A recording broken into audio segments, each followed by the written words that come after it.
นี่มุมหอธรรมสภานี่มาในกับพระธาตุหลวงนี่บรรยากาศอันนี้ก็กรมเรียนของพระธาตุหลวงมานี่ก็เป็นกำแพงกำแพงของวัดธาตุหลวงใต้นี่บรรยากาศถ่ายให้ท่านผู้ชมเบิ่งบรรยากาศน้อม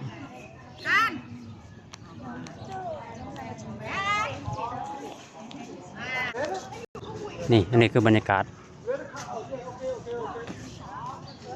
อยู่วัดพระธาตุหลวงใต้นี่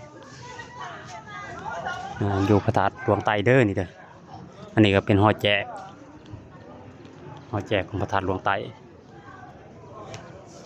นี่ถ่ายทำสมบัง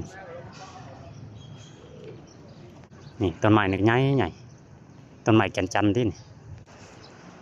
นี่คือเป็นพระแม่ธรณีแม่นางธรณีเนาะอันนี้คือบรรยากาศโอ้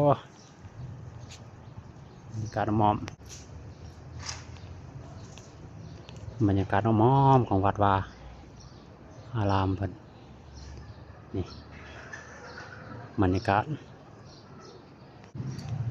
หอแจก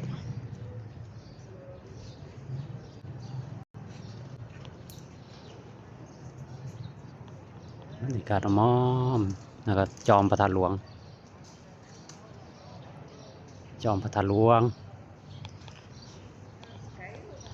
การสร้างศาลเพิ่น